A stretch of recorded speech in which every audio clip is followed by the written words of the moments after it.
Assalamualaikum. Waalaikumsalam. Selamat pagi anak-anak Ibu. Pagi, Bu. Ketua kelas, pimpin doa. Marilah teman-teman sebelum belajar, marilah kita berdoa. Berdoa mulai. Bismillahirrahmanirrahim. Alhamdulillah.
Catat ya. Nanti ibu akan tanyakan apa yang didapat dari video tersebut. Ternyata jawabannya seru banget loh. Yuk kita bahas bareng.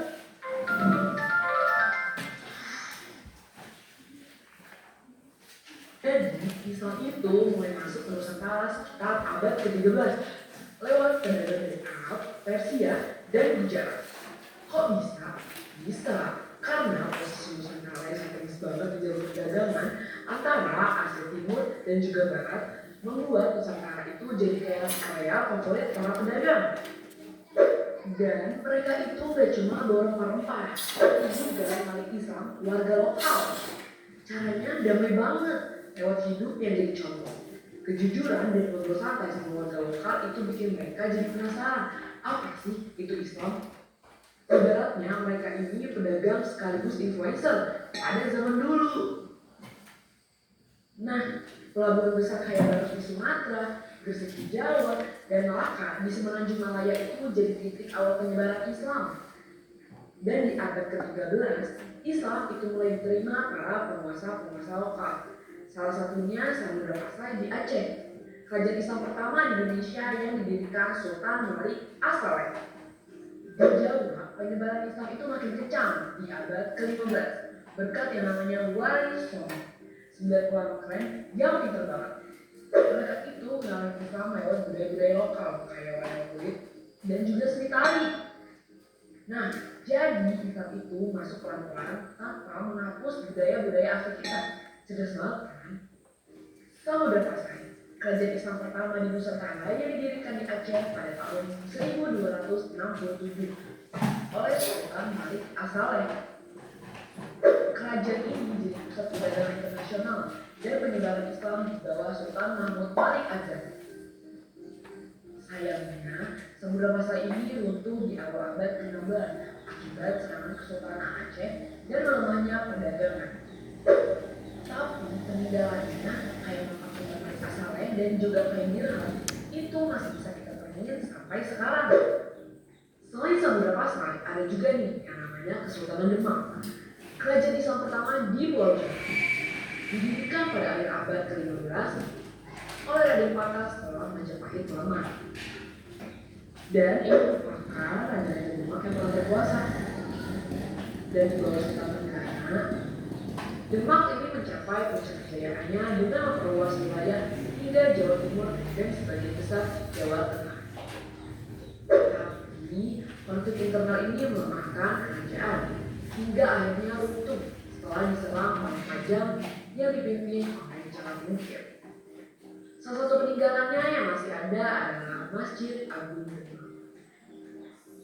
Terus ada Masjid Islam yang awalnya ini bagian dari Majapahit.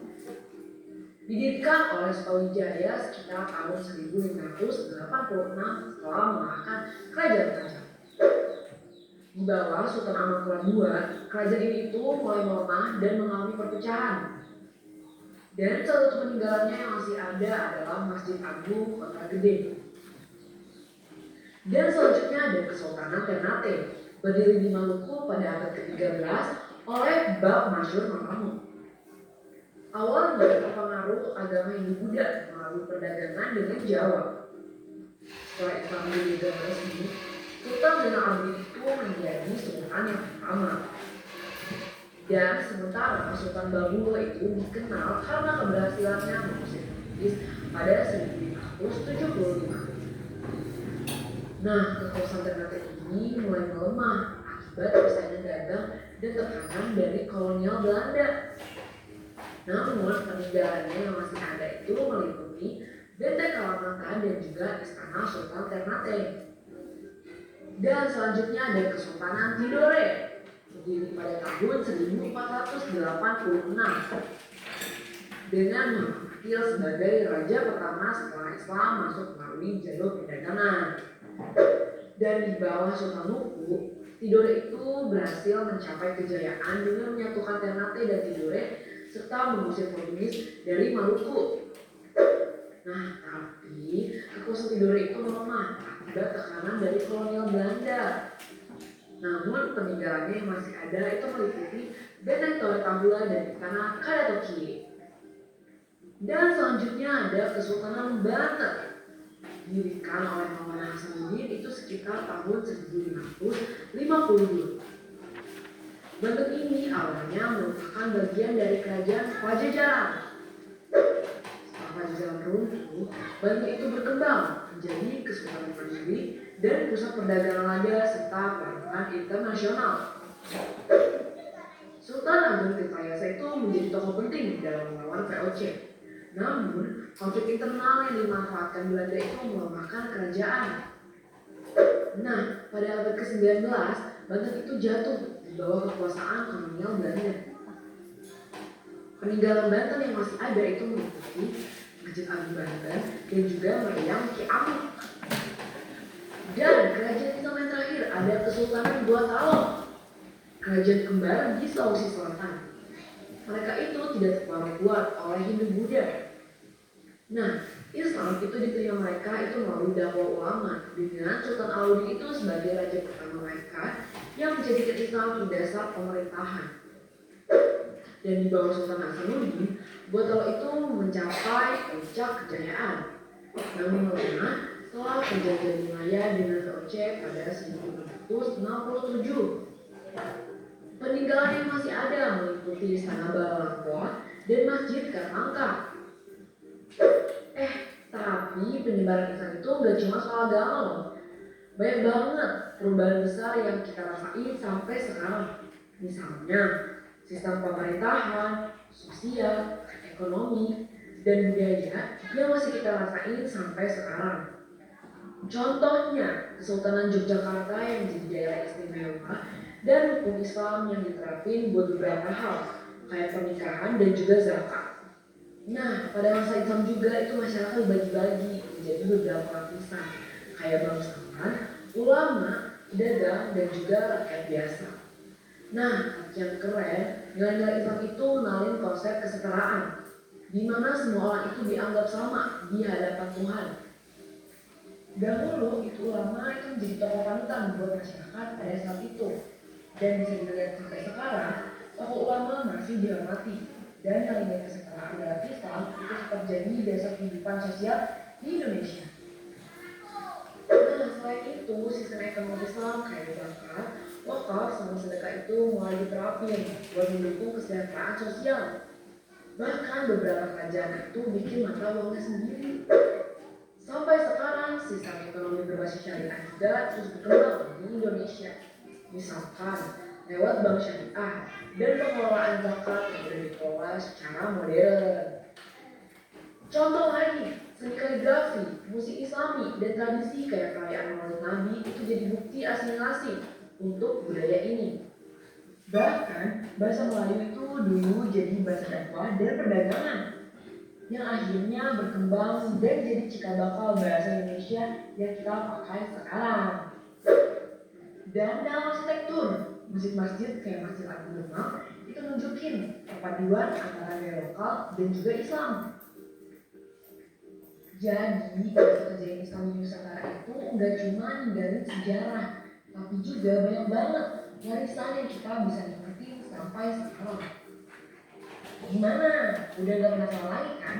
Sampai jumpa di video selanjutnya.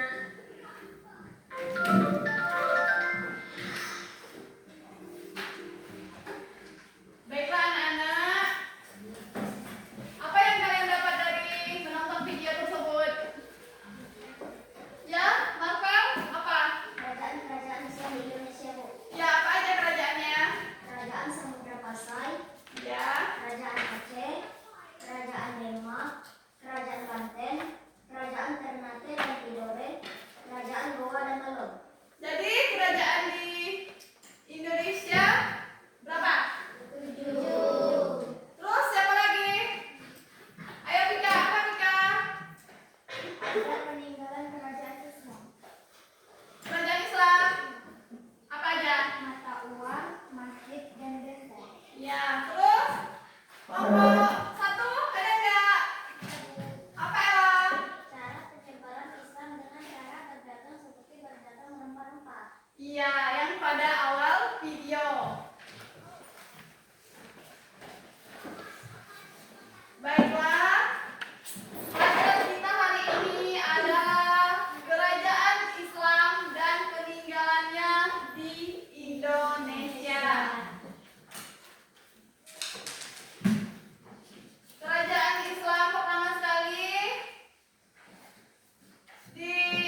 Zulfikar. Tapi dengan kerajaan Samudra Pasai ini mereka sudah mengenal itu mata uang.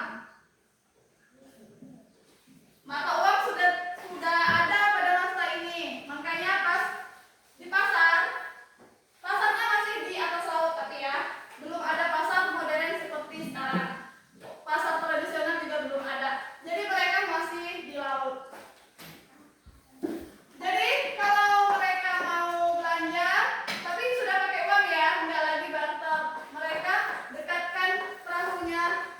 Bu Pika, saya mau beli itu, tapi mereka masih sama-sama di air pada kerajaan Samudra Pasai tersebut.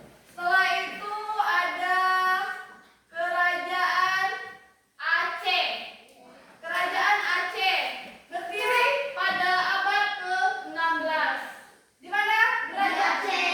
Oh, di Aceh. Kerajaan ini berdiri pada tahun 1511 Masehi. Kalau diabadkan yaitu abad ke-16. 1511 kita udah ada belum? Belum. Ibu aja belum, apalagi kalian. Di sini di kerajaan Aceh tersebut, raja yang terkenal memimpinnya ialah Sultan Iskandar Muda. Iya, raja terkenal di kerajaan Aceh Darussalam ini Raja Sultan Iskandar Muda.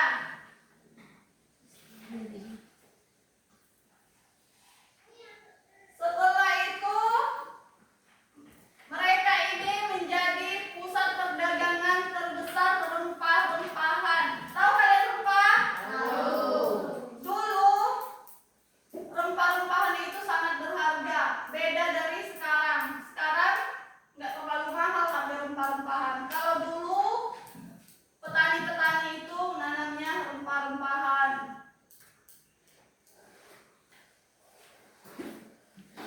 Peninggalan pada masa kerajaan Aceh Darussalam apa itu? Masjid Raya Baitur Rahman. Iya, pada masa kerajaan Sultan Iskandar Muda, beliau membangun Masjid Raya Baitur Rahman yang sampai sekarang masih dikenal sama masyarakat kita Indonesia.